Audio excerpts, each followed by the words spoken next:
Hello and welcome to my second ever cooking video. Today I'm going to be making an original recipe of mine.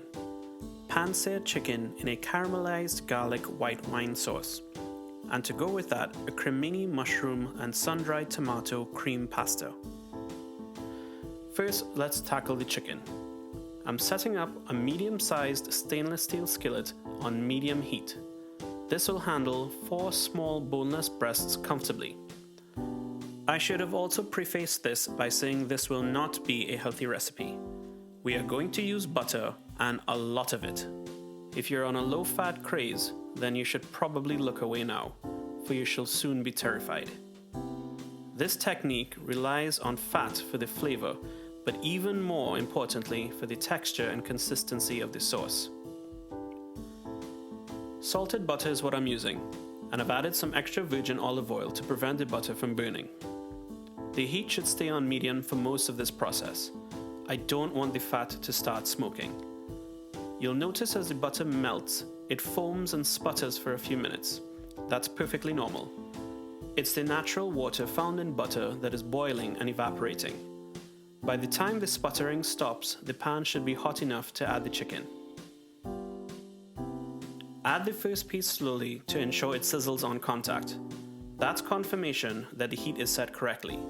If not, remove it quickly and wait a few minutes before you try again. Always place the chicken in the pan away from you to avoid splatter in your direction. If you're like me and accustomed to getting burned, you can use your hands. If not, then I'd recommend a fork or tongs.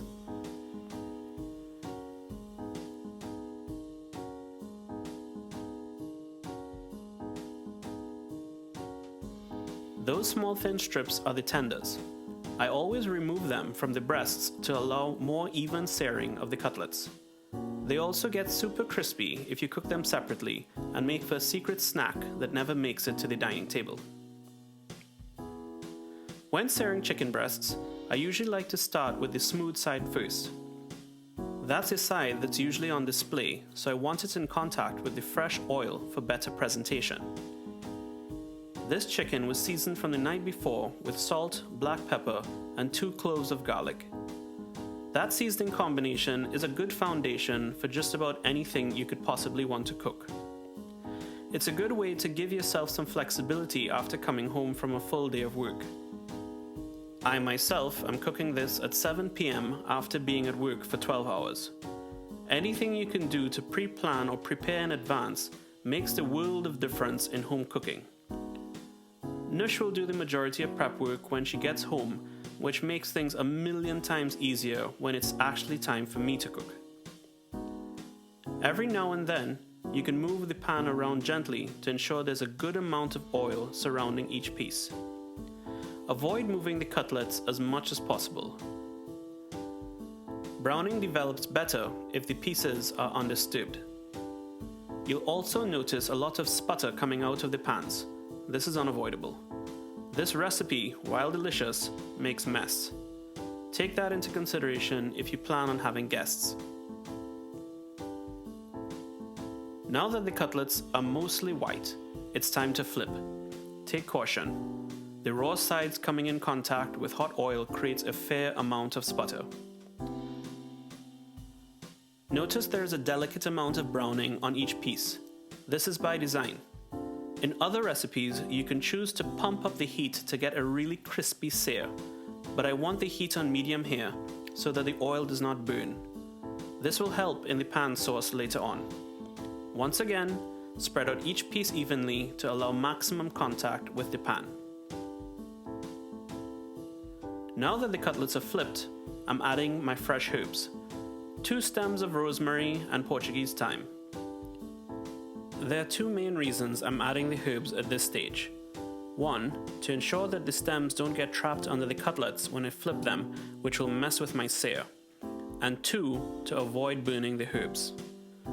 All I'm trying to do is to stick them down in the oil to start infusing that flavor in the mix. There are a few different techniques for checking for doneness in boneless breasts. You can use a fork or some utensil to prod at the thick end to get an idea of the firmness. That takes a little practice, but honestly, the easiest way is to use an instant read thermometer. Stick it into the center of the thickest part and take your reading. Around 145 degrees works well for me to ensure even doneness and perfect moisture. Remove the chicken and herbs and set aside to rest.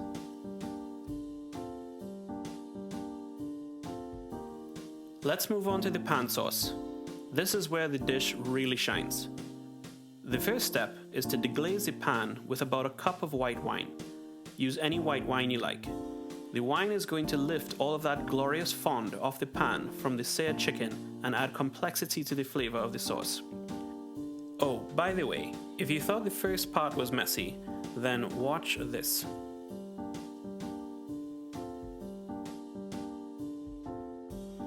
I'm using a wooden spoon to gently scrape the bottom of the pan. Next, I'm adding 3 cloves of finely grated garlic. It is important that the heat stays nothing more than medium here. I want the garlic to caramelize, not burn. As the sauce comes up to a boil, I'm adding a knob of cold butter to help thicken it. Once the butter is incorporated, give the mixture a taste. I'm paying attention to 3 things from this point onwards: salt, pepper, and sweetness. The wine I used is very dry, which initially makes the sauce a bit bitter. If that's what you like, then leave it as is. I, however, am aiming here for a sweeter caramelized sauce, so I'm adding a couple tablespoons of simple syrup. Simple syrup is just equal parts of water and white sugar mixed together. It's an essential ingredient in cocktails and keeps in the fridge for a couple of months. Always handy having a batch on the ready for these applications. Reduce the sauce by about half. Remember, it will thicken more as it cools, so it's better to take it slow and watch it carefully. You could at this point put the chicken back in the pan to toss it in the sauce, but personally I prefer drizzling it at serving. Now for the pasta. What I have here is the pot I used to boil the pasta. I've also discarded all but a cup of the water that was used. That water has a lot of starch and will help to thicken the sauce. Over high heat, bring to a boil and begin reducing. I'm adding 2 knobs of butter. The starch in the water will burn on the sides of the pot if left alone. The butter will help prevent this. Next, add 2 cloves of grated garlic. I don't really want to brown the garlic here.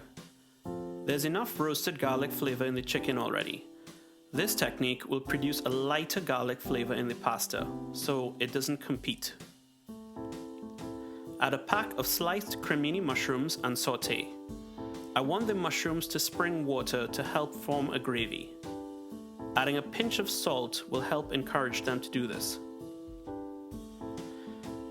Next in goes about a half cup of sliced sun-dried tomatoes. Be sure to throw in a bit of that olive oil from the jar too.